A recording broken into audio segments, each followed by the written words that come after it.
is Miss Lizzie. I don't ever smoke the dizzy, but we can always share some ditzies. It's just a cup in time.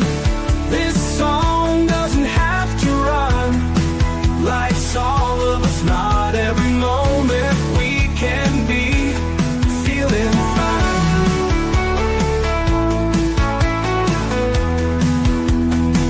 I wanna share a moment, just a second if you will, maybe even a cup of thrill. We could share this performance. It's tea time, come sit with me. Well, welcome guys. Miss Liz in the house. That's right, Miss Liz is here. I was not here this afternoon because that tea time was canceled, but I am here tonight. And tonight I have the incredible Richard Skipper in the house. And we're going to talk some music, some stories, some songs, all of that good stuff. We're going to take you down some rabbit holes and have some fun with you tonight. Tonight's tea time is, let me get it here, Magic of Believing, Celebrating Others and Their Body of Work. That is the tea we are serving tonight on Tea Time. So let's get everybody over to Miss Liz's YouTube channel, Spotify, LinkedIn, TikTok, Instagram, Facebook, all of those good platforms. You guys know where they are. Like, subscribe, and follow. And let's get these tea times out. Let's share these tea times because they do make a difference, one cup at a time. So let's get started with a disclaimer and then a bio, an intro, and then we're going to get Richard here and we're going to spill some tea. And Miss Liz is drinking hot chocolate tonight. So there's nothing in the chocolate, just chocolate, a little bit of milk. Disclaimer for Miss Liz's Tea Time live show. Miss Liz's Tea Time is a global platform dedicated to sharing real life stories, diverse perspectives, and meaningful conversations that inspire awareness, healing, and connection. Miss Liz is going live using StreamYard. Before leaving a comment during the live broadcast, please grant StreamYard permission to display your name at StreamYard.com. Please be advised that all the content brought forward during any Tea Time show is presented in good faith. However, discussions may include opinions, beliefs, and perspectives that do not necessarily represent the views of Miss Liz or the Tea Time platform. Information shared by guests is based on their own experiences and is perceived to be accurate at the given time of airing. All guests, viewers, and participants are responsible for using their own judgment when considering any action or decisions that may relate to their discussions. Some episodes may cover sensitive topics, including but not limited to trauma, abuse, grief, mental health, and other emotionally triggering subjects. Listeners' and viewers' discretion is strongly advised. Tea Time with Miss Liz is an open discussion forum designed to offer insight, inspire awareness, and create connection. It is not a substitute for professional, medical, legal, or therapeutical advice. If you require professional support, please seek assistance from qualified professionals or trusted resources in your area. If you have any questions regarding this disclaimer or the content of this discussion, you are welcome to contact me, aka Miss Liz, directly at my email at bookingmissliz@gmail.com or check my link tree at Miss Liz's Tea Time. By choosing to participate in, comment on, or view these live shows, you acknowledge and accept this disclaimer. Your participation is entirely voluntary. Miss Liz welcomes you to join the conversation with an open heart, and if at any time you feel this platform is not right for you, I respect your decision and welcome you back whenever you are ready. Tea Time with Miss Liz is serving truth and awareness one cup at a time. Now let me give you a little bit on Richard. Well, tonight I have the absolute joy of welcoming a man whose presence lights up every room he enters. A true legend of storytelling, heart, and legacy, Richard Skipper. For over 4 decades, Richard has been captivating audiences across the stages in the US and UK, not just with his incredible talent, but with his gift of connection. From his unforgettable Hello Dolly tribute to his heartfelt performance, Richard Skipper celebrates. He has built a legacy around celebrating others, the people, the art, and the stories that make this world shine a little brighter. Richard reminds us that storytelling isn't just about performance, it's about preserving humanity, laughter, and love through every shared word. His journey reflects what Tea Time stands for: truth, transformation, and the beauty of being authentically you.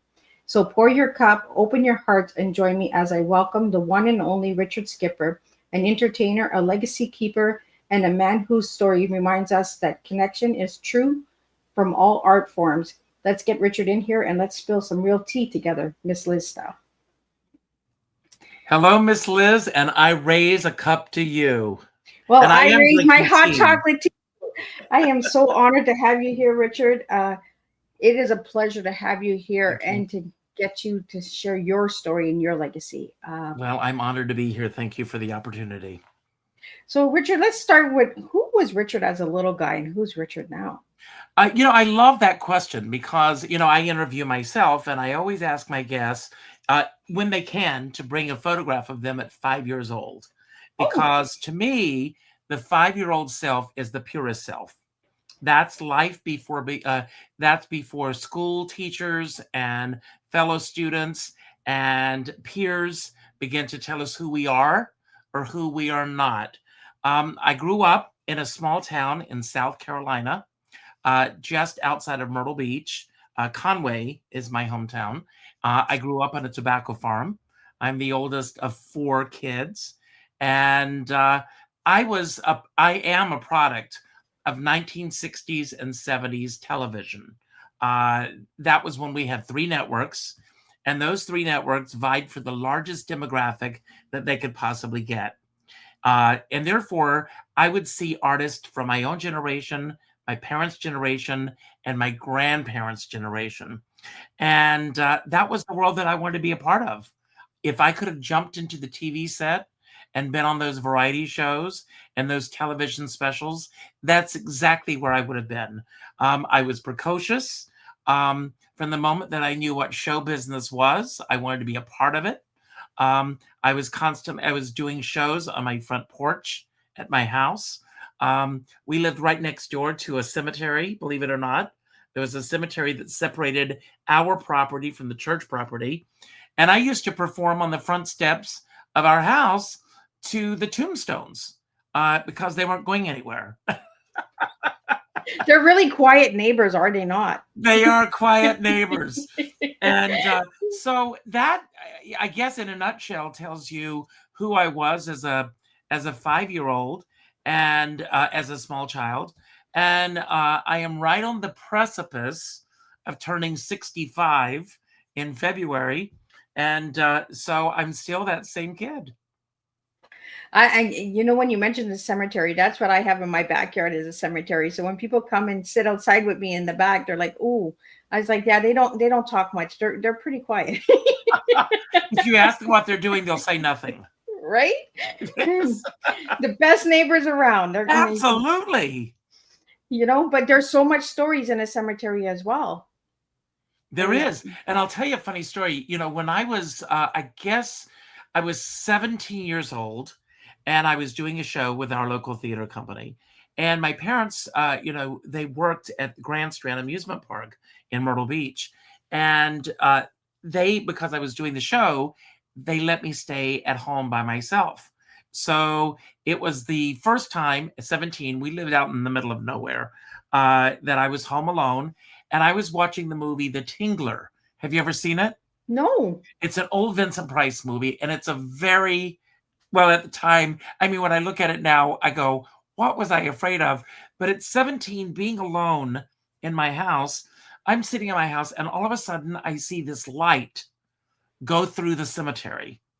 And I freaked out. It was like, what is this? So I jumped up. We had a huge picture window in our living room.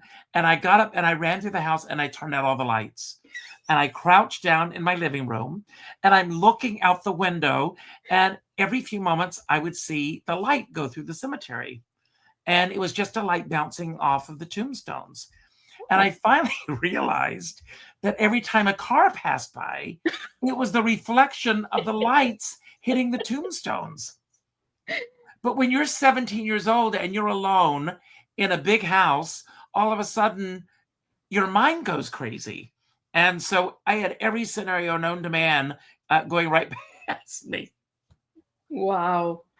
But our minds take us on a journey sometimes, right? When that fear kicks in.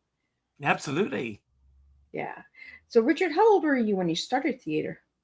I was 13. Oh, My local theater company, they were doing a production of MAME. I tell all about this in my show, so I'm not going to give a lot of it away right now. But I went and auditioned. I eventually got into the show. I wasn't initially brought into the show because my audition was so awful. But through a series of very unique circumstances, I ended up in the show. And after that show, all the shows that I auditioned for in my hometown, I would get a part in.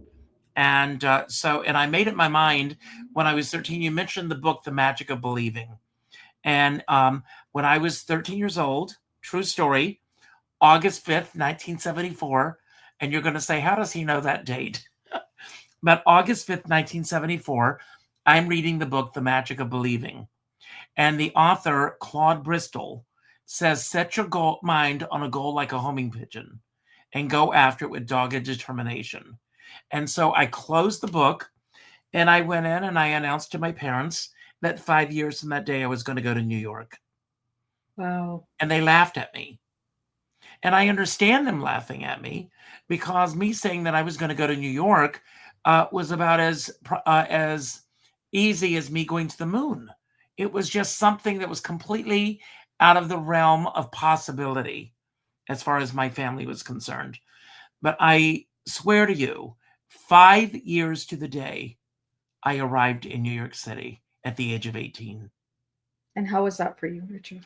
Well, I mean, first of all, the New York that I thought that I was coming to, I mean, I saw, I don't know how old you are, and I'm not asking, but I arrived in 1979, and New York was very different from what it is now. So I had imagined the New York of Breakfast at Tiffany's and Sunday in the Park and, and all these great films about New York. But what I ended up coming to was the New York of Taxi Driver and Midnight Cowboy. And it was a very different New York from anything that I imagined.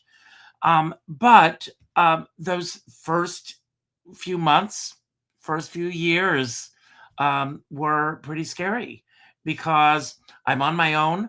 I was 18 years old. I had book sense. I was an A1 student in school, but life sense was something that I had not experienced before. Having to fend for myself, having to be on my own. And my father, and I don't fault him for this, again, because it was so foreign to him. The last thing my father said to me before I got on the plane was that I'll see you in 3 weeks if you last that long. Ooh. So no matter how difficult things got in New York, I was going to prove him wrong. I like that. And I will say this, it was the greatest gift he ever gave me. It's kind of like that push out of the nest, right? Well, see, and I know that we're living in a very difficult world right now. And I can't even imagine what it's like for an 18-year-old to be on their own in today's world when economically it's difficult. There's so many challenges and issues in the world that, thank God, were not present when I was 18 years old. But I used to say that I believe that every kid should leave home when they're 18 years old because it was the strongest and best thing that ever happened to me. But looking at the world that we're living in now, I don't even know if that's feasible. Yeah. It's scary, isn't it? And that absolutely is. Well, Richard, I want to go into your story a little bit. So you've spent 46 years celebrating the stage, the stars, and the stories behind them. What does celebration mean to you beyond the spotlight? I'm glad you asked that question. It started years ago. I wanted to write a blog. And when I started the blog, I was looking for a title for the blog. So a dear friend suggested Richard's Rants and Raves. And then someone said, well, you're always raving, but you're never ranting. And I thought, well, they're absolutely right about that. So then I came up with the idea of Richard Skipper Celebrates. I believe that every single day is worth celebrating if we take the time to do so. And rather than looking for the things that divide us, let's celebrate each other. Let's celebrate what you bring to the table. There's a great, incredible artist in New York, Marilyn May. She's 97 and she's still performing. And she's phenomenal. And look her up, Marilyn May, Maye. And Marilyn May says the audience is always the star. And I believe that. So it's not just about me getting up on stage and singing a few songs, telling a few stories. It's about what happens between me and the audience. And, I love to throw dinner parties. And when I bring people together to sit around our tables, I was listening today to Kathy Griffin, and she throws once a month a salon. And she invites about 15 people to her home, and they sit around the table, and no one is allowed to have their phones. That's a good thing. They have to check their phones when they come in the door. And it's all about communicating with each other. She picks someone at these salons. Kathy, I'm going to steal your idea. She picks someone to be the guest of honor, and she builds that person up in that evening. And I think that's what we need to do more of. We need to build each other up instead of trying to tear each other apart. Well, I think we don't even know how to celebrate each other anymore. That is a big thing, right? When someone tries to celebrate you, you don't even know how to take it anymore. You're kind of like on guard right away, like, oh. Well, I think, the biggest problem is this little thing right here. Yes. Yes, because since the world, again, when I came to New York, we did not have these phones.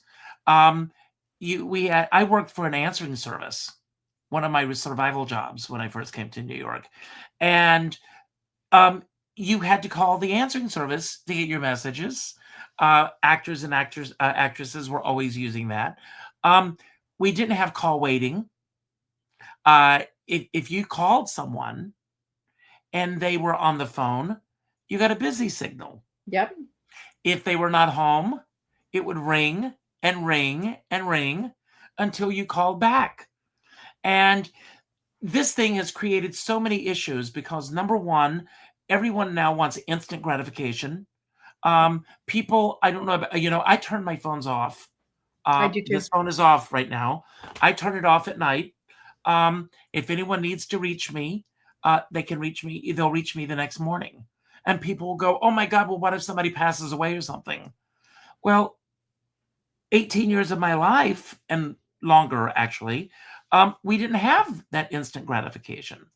And now, I left Facebook at the end of February because I want to be more than a like and an emoji. So it's very, very important to me that we all continue to communicate with each other.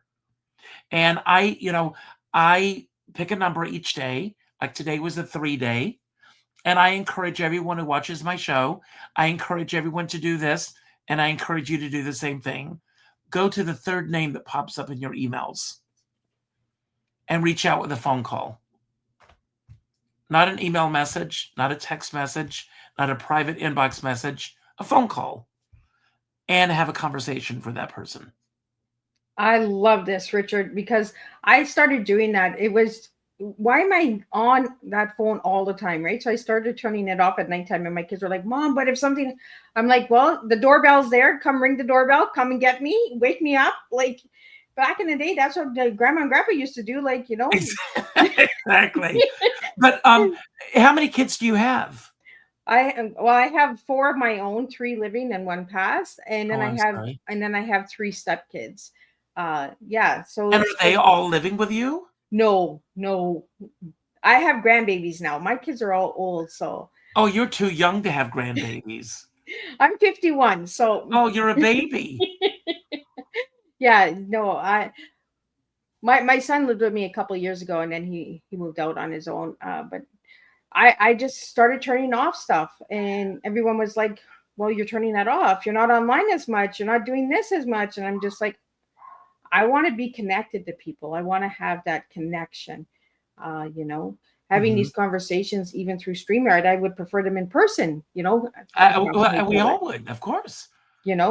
But we have that opportunity of getting to meet people from all over the globe through virtual land. Well, I will say this, during COVID, I think StreamYard is a product of COVID.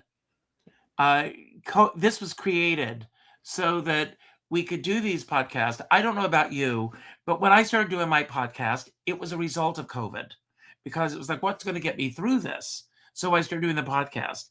And then every brother, everybody and their brother and their sister and their aunts and their uncles and their cousins are doing a podcast. Yeah. So there's so much out there. It's overwhelming sometimes, right? Yes, You don't know where to enjoy the entertainment anymore that's because right. That's right. it's all there. I want to ask you something, Richard, because you've been in Broadway. And when I go to a Broadway show or a theater show, put that phone away. But we go to events now where people have the phone and they're taking the whole event through their phone. They're not even enjoying it through their own eyes. It's like they're watching it on the phone. Like, That's why right. did you go Right. there? So in Broadway, do they allow phones? Well, first of all, I've never done a Broadway show. I've done off Okay. Broadway. I've done a lot of theater. I have, I'm a cabaret artist mostly. But the interesting thing, they will make an announcement at the beginning of the show. Please turn off your cell phones. And inevitably, 5 or 10 minutes into the show, someone's phone is going to ring. And it's always going to happen at a moment that's a pivotal moment in this. When people take their phones and they've got it down by their waist and they are checking their messages, are they aware that the light is going back and we're seeing the light? It's a distraction.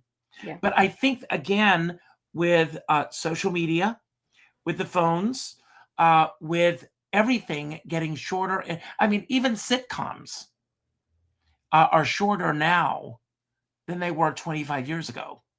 Wow. Because people's attention spans have gotten so much shorter. And very few people have the ability anymore to be able to cut out all distractions and say, this is what I'm focused on. People are checking their phones, they're checking their messages, and it's FOMO. It's the fear of missing out on something. Yeah. And people always feel that they're going to miss out on something. So rather than being in the moment, being totally present, when I'm doing my show, because I have my own show and a phone goes off, I live for those moments because I'll go out and take the phone and have a conversation with the person who's calling. I make a Hello. And I've done that many times. I think that's really cool. But it takes away from the show, like you said. It does take away from the show. It takes away And from that moment. it's an incredible, and that brings us to another level. All these are prongs that go out. Everybody has a sense of entitlement now. And when people pay a lot of money to see a Broadway show, going to see a Broadway show is very, very, very expensive. And so for me to go out and see a Broadway show, it's a special night for me. I dress for the occasion. I am totally present. I don't take my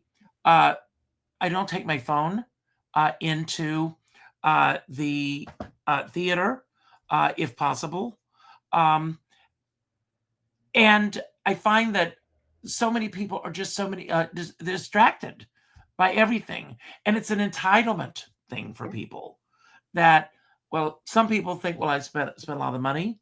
If I want to look at my phone during the show, I'll look at my phone during the show. Yeah. Well, they could have stayed at home and watched it through their phone too. That's true. That's true. I am so glad that you are on Tea Time because I've been saying this for the longest time, right? We got to start getting connected again. We got to start Everybody celebrating listen, people. pay attention. Don't let this just be word salad that goes by. Please, we all, that's why you're in Canada, am I right? Yep. And I'm in the States. And I don't know if you have been paying attention, but there's a lot of divided, everyone's divided in this country.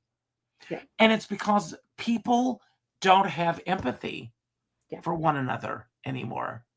And I think when we hide behind text messages and emojis and all of the things that we're doing with each other, we completely lose the ability to truly communicate with one another.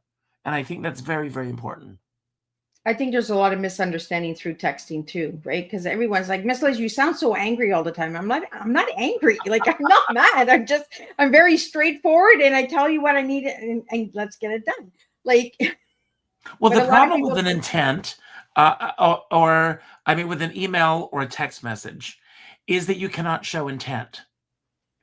So sometimes people are in a hurry and you send a text message and they may not fully read what you said. And so they may misconstrue what you said. They may think that you are angry with them when you're not. You're just trying to get your point across. And when everyone's doing that, there's a big issue. There's a Yeah. big disconnect. Yeah, big disconnect. So how do we get that connection back, Richard? By picking up the phone and calling one friend a day. That's all it takes. One friend a day. Have a conversation. Yes. I'm big on that. We really have to start having good communication. Get communication skills. Yes. Without a screen, with the ear. That's right. That's right. That's right. Well, Richard, we had some questions come in, and I want to get them out to you. Oh, good. And then we got some lightning bolt questions and all that good stuff. So let's get that out to you. A question that came in is from South Carolina roots to New York legacy. How did you upbringing shape your voice and empathy that audience feels in every performance? What a great question. Who asked that question? I had people that sent questions and I didn't write their names down. So Oh, okay. As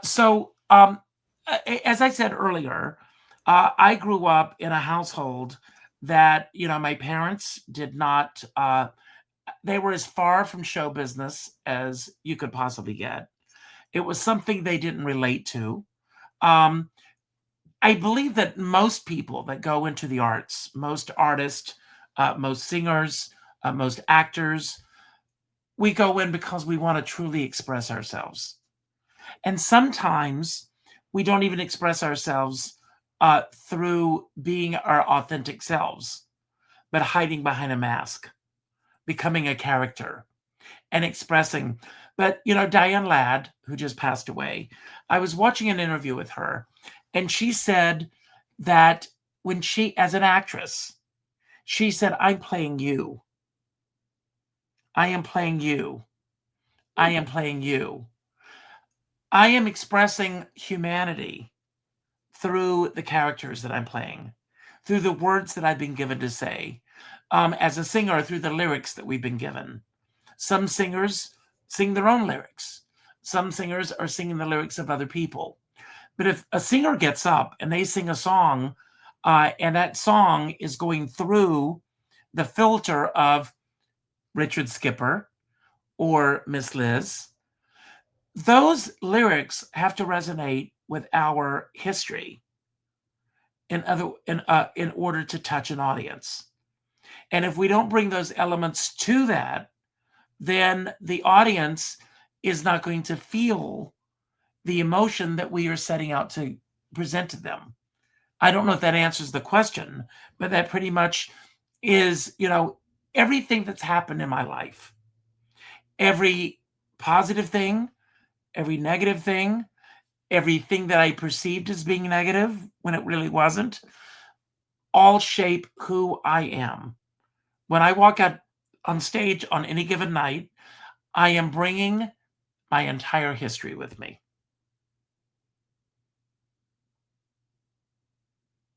And Richard, I love this authentic, real conversation we're having tonight, because a lot of people, they look at celebrities and stars and Broadway and cabarets, as just stars.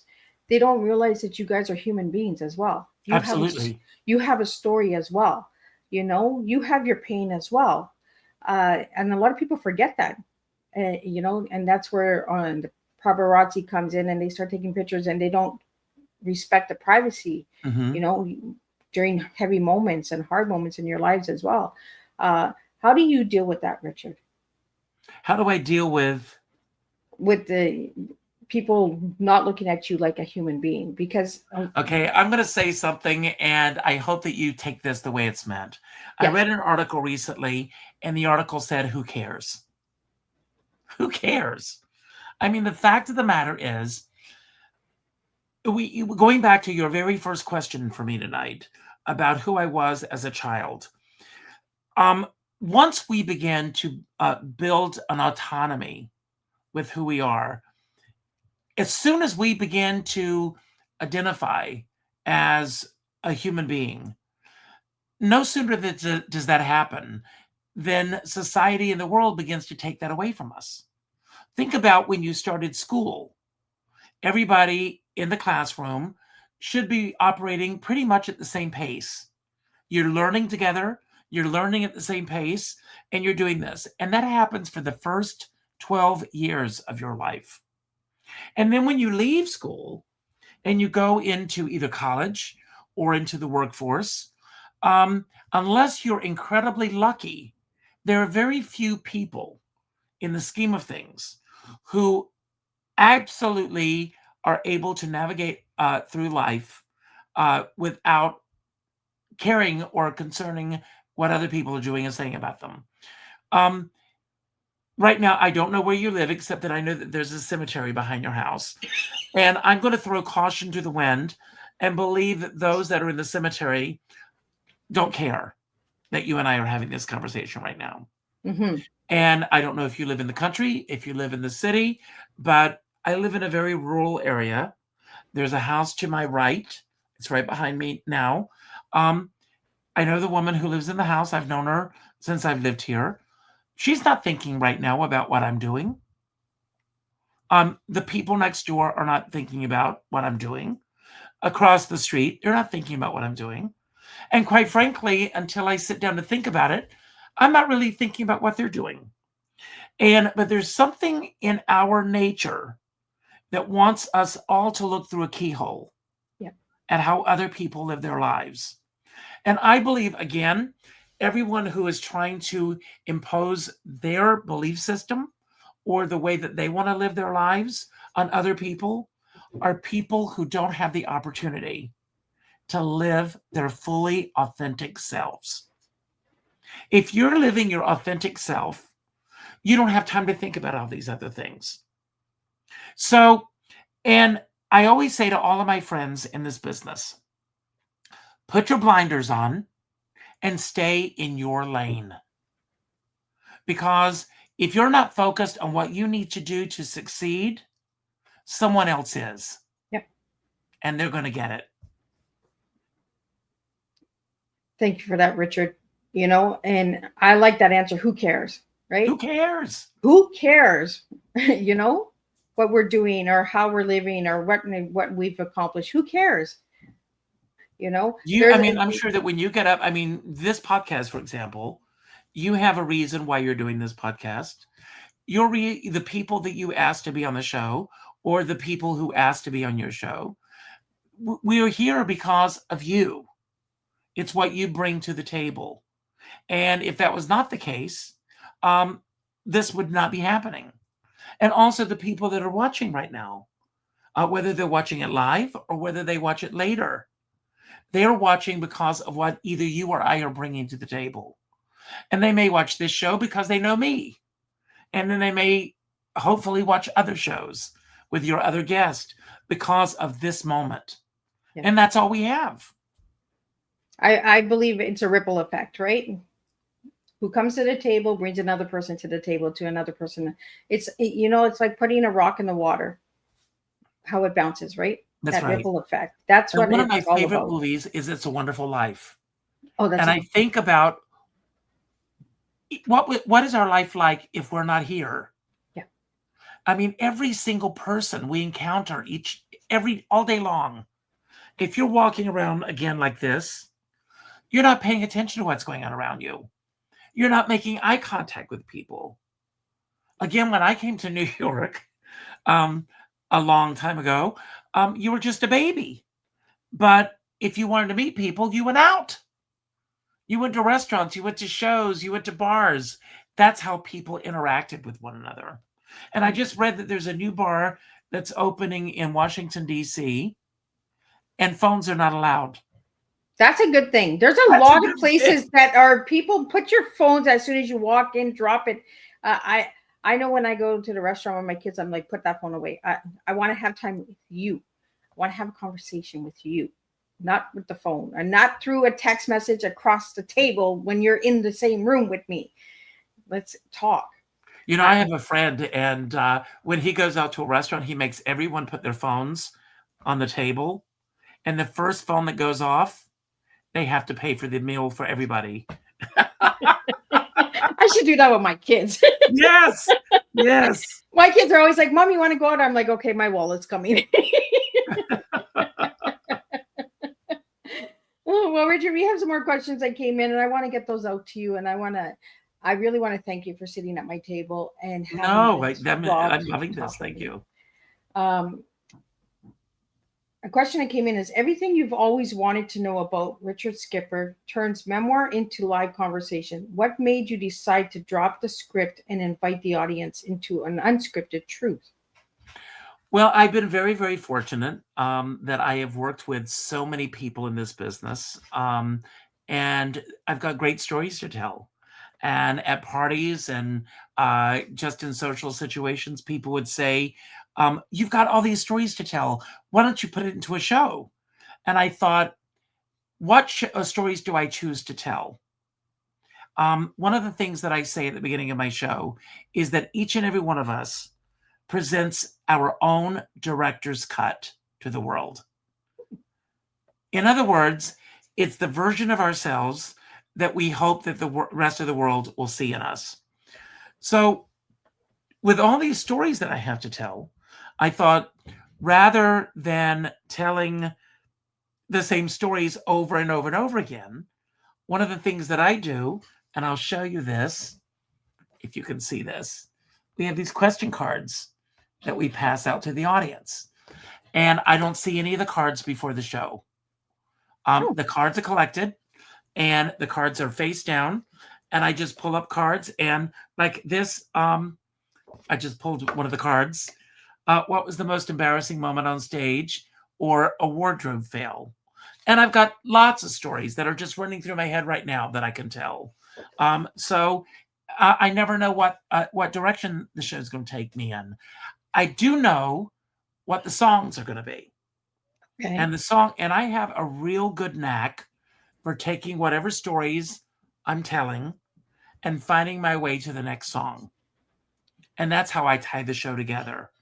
Those songs are buffers to get me from point A to point B and beyond.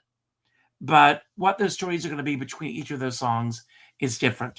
But that basically is why I do it. I love the spontaneity. A lot of people can't do that because if they don't have a script, it throws them. But I love the experience of being on stage with no script and just going with what happens. Right? Just go with the flow. Like just spill it and let's see where it goes. And you have to be in the moment.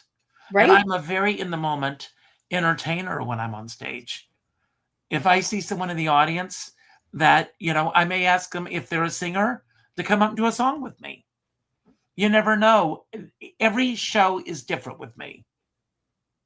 Well, I had you singing before we even went live. What a musical that I grew up watching was Tammy Yes. Falls in Love. Those are the good films that I really Yes. enjoyed. You got to work with some really incredible people, like Carol Channing. Let's talk about that, Richard, for a bit, on how Hello Dolly and all of that, how that experience was for you. Well, first of all, I was a huge, huge, huge fan of Carol Channing.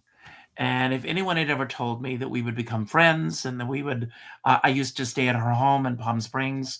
I never, I wouldn't have believed them at that moment. But, I spent 20 years, for those who don't know me, there's the photograph. I performed as Carol Channing for 20 years. And the first time that Carol saw me perform as her, she said this was not an impersonation as much as it was a Valentine, because I didn't make fun of her. I didn't want to. I always had the utmost respect for her. And the first night that I got the chance to perform for her, I said, if she doesn't like what I'm doing, I'll never do it again. And I would have been fine with that if there was any indication that she did not like what I was doing, because I didn't have that much invested in it at the time. But because of that evening, I had a 20-year career performing as Carol Channing.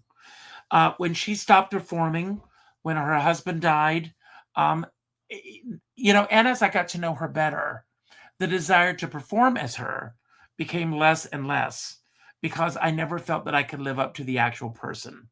It was one thing when she was this iconic figure. And it goes back to something you said earlier. A lot of us don't think of these people as real people. Yeah. And yet they are real people. They have the same likes and dislikes. One may choose tea over hot chocolate, vice versa. And I have been very, very fortunate with the people that I've not only worked with, but that I've interviewed over the years. And no matter who they are, we are all human beings. Yeah. And we all have the same likes and dislikes and tragedies in our lives and triumphs in our lives, and that's what we all need to focus on instead of putting that person on a pedestal and making them this iconic person. When someone says, just throw out a famous name, anybody. Bette Midler. Okay. Let's say that you say, oh my God, I went out last night and I met Bette Midler. Do you know my response to that is? She met you. Oh.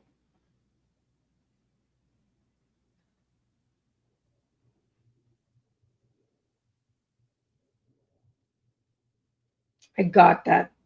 Because you're just as important as she is. She's where she is because of luck, happenstance, the talent. Let's forget the talent. She's got the talent. But she's where she is because of the people she's met along the way, the choices that she made. A lot of people go through life saying, no, I can't do that. No, I don't want to do that. Well, while you're saying that, someone else is doing it. And if someone else is doing it, why not you? Right. And that's why I started a podcast, right? And I reached out to anybody out there because everybody has a story. Everybody has something that we can learn from, Everybody. And get to know people for people. Bring back humanity. Like that was my biggest thing was I knew that during COVID, humanity was being tested. And who was going to keep going after the COVID went away? Mm-hmm. I've seen how cold the world has turned again now that COVID is gone. Mm-hmm. Why did we switch so fast when we were all lovey-dovey and putting bubble wraps on to give grandma and grandpa hugs, and now we don't even care if grandma and grandpa get a phone call? Like, why so cold? Why the switch? I'll answer that for you because people's attention spans are very short. There's a very famous quote that history, I'm going to mess it up, so I'm not even going to say it, but it's really about the fact that things that happened yesterday, we keep repeating the same mistakes over and over and over again because people's attention spans are so short. And things that I grew up with. I mean, I was in New York when 9/11 happened. So there have been 2 generations of kids that have come along since then that have no concept of what that day was like in New York. Nor do people around the world have a concept. I mean, with the conflict that's going on right now in Gaza, can you imagine you and I being in a situation like that? It is as far removed from you and me at this very moment, thank God, as it could possibly be. But as you and I are sitting here in the comfort of our own homes, and I'm seeing these great tchotchkes and teapots and everything behind you, you've got the comfort of your home, and there are people sleeping on the streets tonight. And a lot of people don't think about those things. And we just take things for granted on a day-to-day basis. And I don't take things for granted. I don't. Life is short. It's precious. And we waste so much time on so much garbage that when it's gone, it's gone. When my grandma passed, it's going to be 2 years already. And we used to have conversations about tea time and who came on tea time, Richard, and why did that guest come to you? Why do you think they came to you? And I'd be like, oh, I don't know. And she's like, no, you do know. pay attention, start listening and understanding why these people are coming to you. And then I got it. We were looking for that connection. We wanted that connection. It had nothing to do with the beverage. It had nothing to do with the words. It had to do with the connection of bringing people together and having a good open heart conversation Absolutely. about anything, right? And being comfortable having that conversation and having dislikes and likes and say, you know what? You might like red and I might like blue, but still be able to like each other, you know? Absolutely. You know, I mean, everybody has to have their own opinions, and everybody, let me explain something to all the listeners out there. We are all a product of what brought us to this moment. The way you believe, your faith in a higher power, or not, your religious beliefs, your political beliefs, your beliefs about things that are going on in the world. They are shaped by everything that's brought you to this moment. Hopefully, by this point in your life, you have the capability to think for yourself and to make your own decisions based on what you feel, not based on what someone else tells you that you should be feeling. Absolutely. And we need to get back to that. Absolutely. 100%. I'm with you with that, Richard. What song do you think could bring the world together? Well, I always say that if everyone began every day with a show tune, there'd be no strife in the world. And I believe that. My go-to song is Hello Dolly. I hear the opening strains, put on your Sunday clothes before the parade passes by. Whatever, I have this calendar. I'll share this with you. And this is called A Show Tune for Today. And every morning I get up and I flip to the song of the day. And then I ask my device, it's not Alexa because I changed his name, to play that song. And then it creates an entire song list built around that song that I picked. Oh, that's kind of what I did when I was on the radio, Richard, for a couple of months. I did radio and I was taking T words and people were telling me, how did you find that song? Like, that's a 1920 song. That's a 19. I said, all I did was put the word in. And all of Yes. these different artists came up and my listeners were like, wow, where'd she find that song? Who wrote that song? And kind of brought back some of the old stuff. And then I brought some of the newer stuff. And I always threw in a children's song because I feel that the children are our future. And, we got to keep encouraging our young children and the new generation. Music's important. Art's important. Carpentry is important. Hands-on stuff is important. We need to start bringing that all back, right? Absolutely. So I love that you do that. Like, and I'm happy that you changed the name of Alexa because me and Alexa, we don't get along in my house. No, I changed his name. I'm not going to say the name, but he has an Australian accent. He's completely different. Just the other day, I was arguing with Alexa. I was like, "Why are you being so mean to me? Like, I want an answer." I cannot And she help you answered with you. that. And she said she couldn't help me with it. I can't help you with that. It's like, yes, you can. You can be I nicer. love that. Oh yeah, when I get bored, I talk with Alexa, and I'm just like, why are we doing this? Like, give me some answers. I can't give you the Yes, answer for yes. that. Like so. But Richard, I really appreciate this conversation, because this is not where I thought tea time was going to go tonight, and I'm glad that it's going down this way. Well, thank you. And I'm always honored to see a different flow in the tea because it keeps me on my toes as well. And I learn from you as well, Richard. Well, thank You you. know, And vice and versa. and that's what it's all about, is learning from each other and having those conversations and getting to know you as a person. Mm-hmm. You mentioned Hello Dolly. I want to know more about Hello Dolly because I think we need to speak about Hello Dolly more for the younger generation because I think it's amazing. Like if you go and you look up Hello Dolly and all of the stuff that you've done with that, Richard, I was blown away. I was just like, wow, that person was in there too. Oh, That's right. I mean, it's just amazing. When I was a kid, I had a mentor. Her name was Miss Epps. And Miss Epps had a play. She had a playhouse in her backyard. And I used to go to her house every Wednesday and Thursday afternoon after school. Believe it or not, we would have tea. And I was an unusual kid. And we would read from the classics. We would read biographies. We would read from plays. And if I would be reading about someone. You mentioned Bette Midler earlier. And if I'm reading and I'm reading about Bette Midler, she'd say, "Okay, Ricky," as she called me, she said, "Tell me 3 things that Bette Midler is known for." And if I didn't know, she would close the book and she would say, "I'll see you next Wednesday. Go to the library and find out." And I would leave her house and I would go to the Conway Library and I would go to the small theater section, entertainment section, I should say. And I would go and I would look in the index. And if I saw Bette Midler's name, I would check out the book. And I would do this through that entire section almost. My dad came to get me at the library one time. I swear on my life, I'm telling the truth. I had 36 books to check out. And they let me check them out because they knew that I was voracious about learning.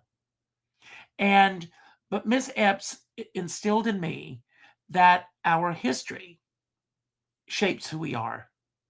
And it's very important when we step on stage that we are carrying the mantle of every great artist that ever went before me. It's not just about me walking out stage and singing songs. If I'm singing Tea for Two, I should know something about that song. What does it mean? Where did it come from? How did it come to be? And most people, not all people, but a lot of people, don't take the time to find that out. I go to Wikipedia on each day and I look at who was born on this day, who passed away on this day. Because in terms of my own promotions and how I put the word out, I may be able to glean something that's going to help me connect with today's audience. And think about this. You have an audience, but every day you have a different audience. And even if it's the same people, it's a different audience.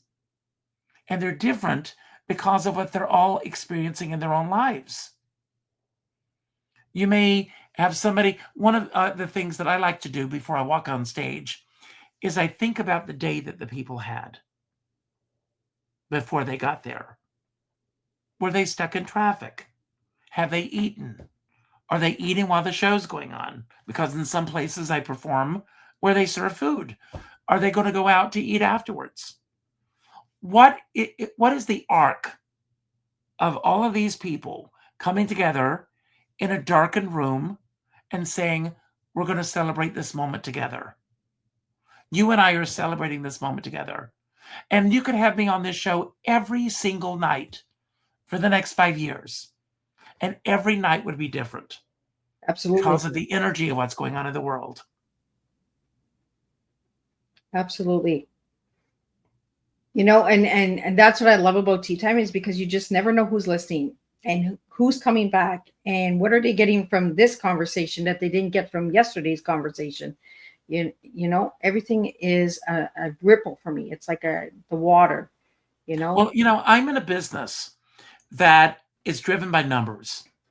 And a venue that books me, they want to make sure that I'm going to be able to sell tickets.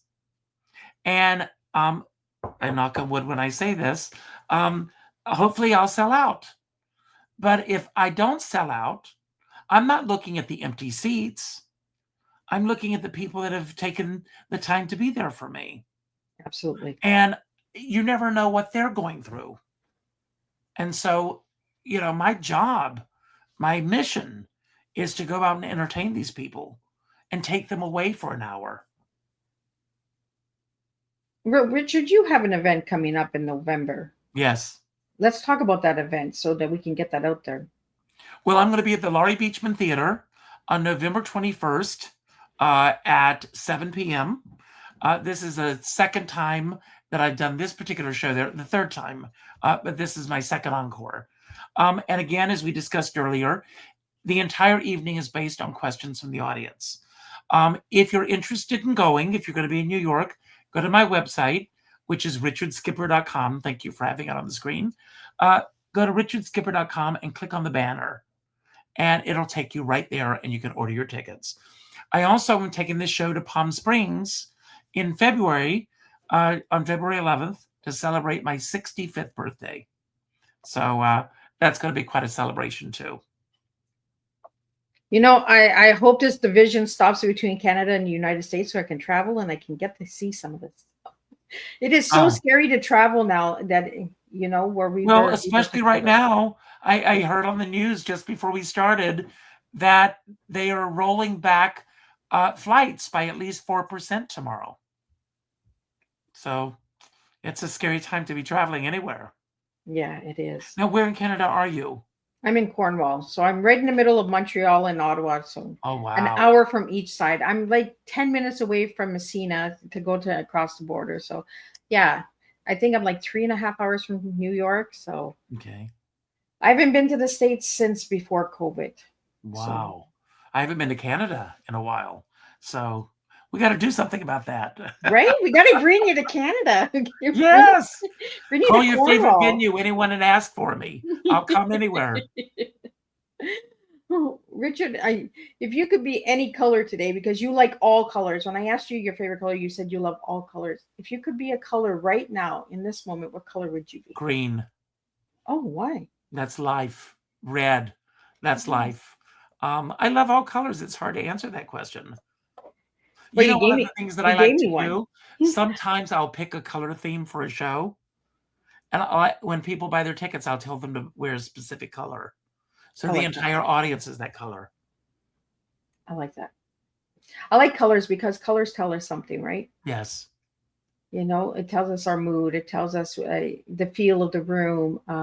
You know, it could be a memory of a loved one that you're wearing that color to represent them. Uh, I like that you gave me green because it's the sprout, it's the seed. We're growing. We're growing together. I like green. Yeah, Green is me nice. too. Not my favorite color, but but green is good. No, I love green, vibrant green. So, Richard, what message would you have for everybody that's listening tonight? I'm glad you asked that question. I end all my shows with the same message, and that's to go out and do something nice for somebody else without expecting anything in return. As I said earlier, pick up your device, and I want you all to go to the third name that pops up, and I want you to reach out tomorrow with a phone call. Not an email message, not a text message, not a private inbox message, a phone call. I have a dear friend, Sean Moniger, and he says we're all in the same storm, but we're in different size boats. And I always say, I don't care what size boat you're on. Are you listening, Nancy? I don't care what size boat you're on, as long as you have a skipper by your side. Thank you so much for that, Richard. Thank you. And thank you so much for Nancy, because without Nancy, I would not have Richard, and Richard would not have me. You know, it's a small world. And we talked about that before the show on how I met Nancy. I just sat in this room and just said I want to talk to somebody who's on a boat, and then Nancy found me, and history. We sat down, It's had great. I conversations. just love her. Well, thank you so much, Richard, for joining me tonight on Tea Time, and thank you for all the listeners out there. I'm just going to do a Thank you closing all. summary. Thank you. Just going to do a little closing summary here, and we're going to wrap it up. And don't leave. We'll get to talk a little bit more after we close up. Thank you.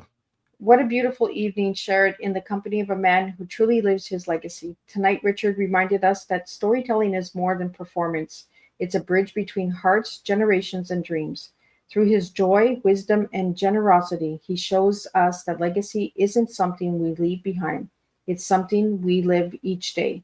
In how we uplift others, share laughter, and keep the lights of the arts alive. Richard, thank you for your golden heart and for reminding us that when we share our stories with love, we don't just celebrate the past, we celebrate a future worth remembering. Until next time, may we all continue to live our legacies out loud, one story, one connection, and one tea time at a time. And I'll see everybody next week, same time, same place, and we'll do it all over again. Thank you. Thank you so much.